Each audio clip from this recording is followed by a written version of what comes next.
All right, let's talk about a law so specific, so powerful, it's designed to take down criminal masterminds who don't just rob banks, they literally own them.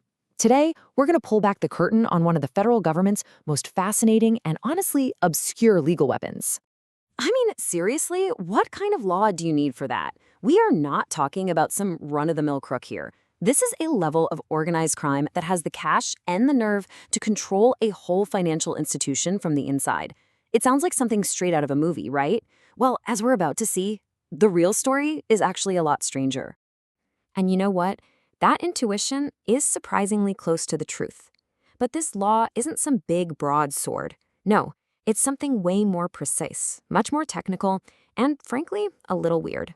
So let's get into the weeds. We're going to break down the legal recipe for what's officially called a continuing financial crimes enterprise, or CFCE for short. Let's see what this thing is really made of. So here's the official definition.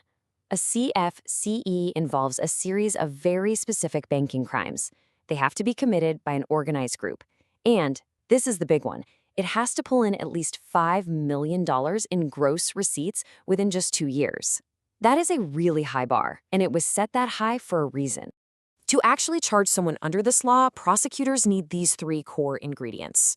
First up, you need the crew. That's at least 4 people all working together. Second, the cash. The person running the show, the organizer, has to be tied to over $5 million in that 24-month window. And third, the crimes.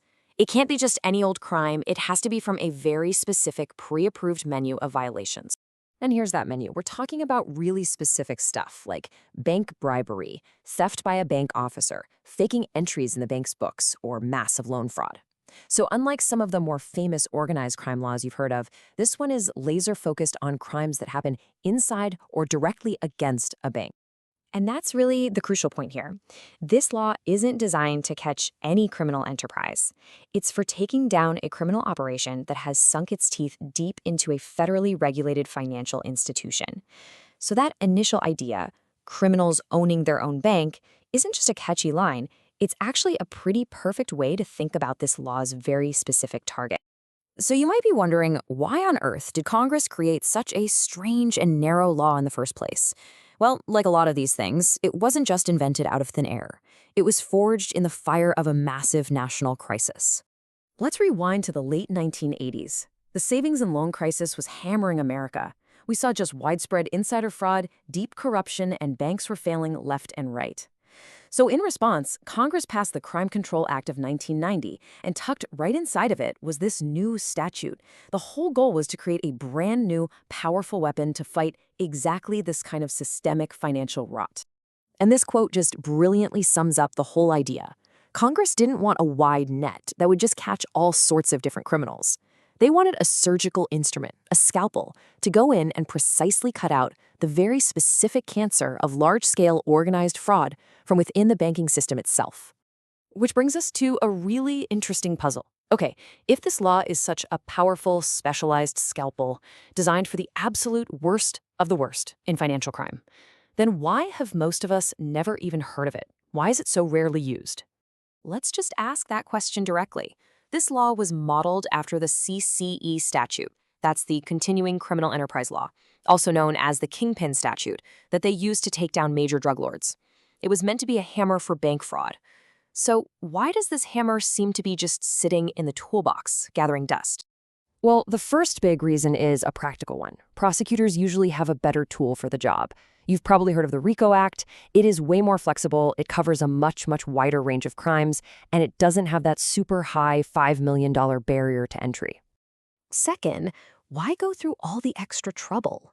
Standard bank fraud charges, especially when you pile on conspiracy charges, can already lead to incredibly long prison sentences. A lot of the time, prosecutors can get the conviction and the hefty penalty they want without needing to use this much more complicated law. The third reason is really about the structure. Proving that at least 4 people were all working together in concert can be super tricky. A lot of these sophisticated financial crimes are really run by just 1 or 2 masterminds, so the case just doesn't fit the statute's crew requirement. It's an awkward fit. And finally, of course, there's the money. Proving that the ringleader personally got $5 million in gross receipts is incredibly difficult. I mean, criminals are pretty good at hiding and laundering their profits, and that makes hitting that number in court a massive challenge for any prosecutor. Okay, so now that we know what it is, where it came from, and why it's so rare, let's put it all in context. Let's see exactly where this CFCE statute fits on the map next to its much more famous cousins in organized crime law. This chart lays it all out pretty clearly. You've got RICO, right? That's the broad, all-purpose tool for pretty much any criminal enterprise. And then you've got CCE, which is for huge operations, but it only targets drug kingpins. And then there's our statute, CFCC, large scale, but with this super narrow focus, only on organizations that are built around financial institutions. It really has its own unique, specific lane.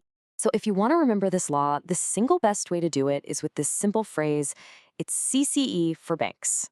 That's it. That's the whole idea in a nutshell. And that leaves us with one final thought to chew on. This law was born from the S&L crisis of the 1980s. It's a specialized scalpel from a different era. But as financial crime keeps evolving, moving into crypto, digital assets, and these huge global networks, you just have to wonder, will this old, rarely used scalpel suddenly find a brand new modern target?